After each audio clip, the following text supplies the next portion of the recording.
Hey, welcome back to the channel, guys. Today we have a 2013. This is a Dodge Durango with some issues on the AC.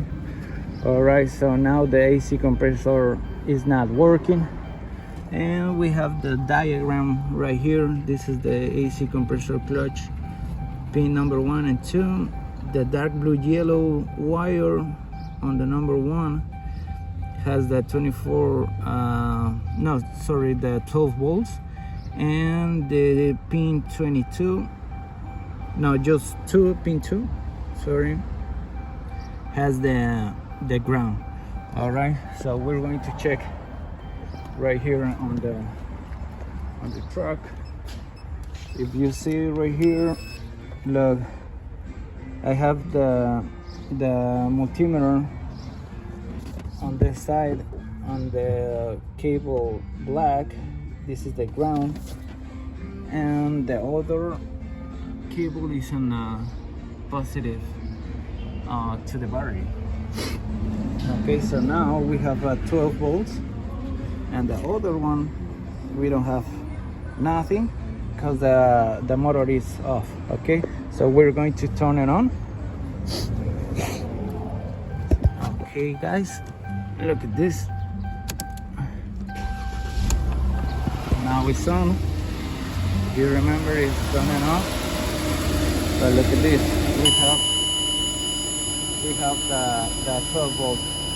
So what happened right here? So the AC compressor is not working. Okay, so the connector is in a good condition.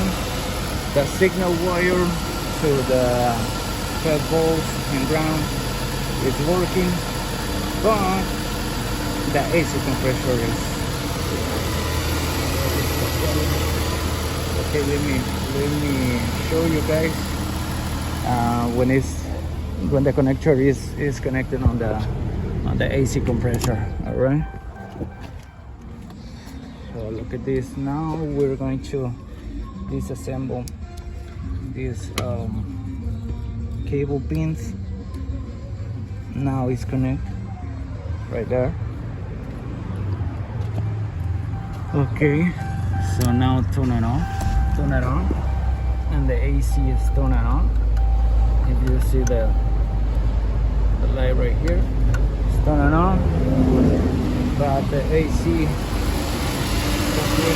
coil is not working, the coil.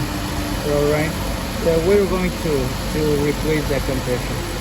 All right, guys, so if you have some issues with the AC on this 2013 Dodge Durango, go to replace the AC compressor.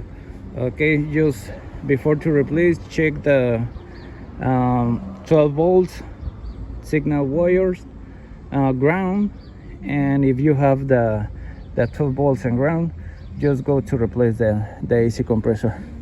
All right, guys, so look at this. You need to remove the air filter and the oil filter housing too. All right, and these holes, you need to disconnect the air flow meter and remove these hoses. All right, so this is the AC compressor. Just go to replace, guys. So thank you so much for watching this video, guys. See you in the next video. Bye bye.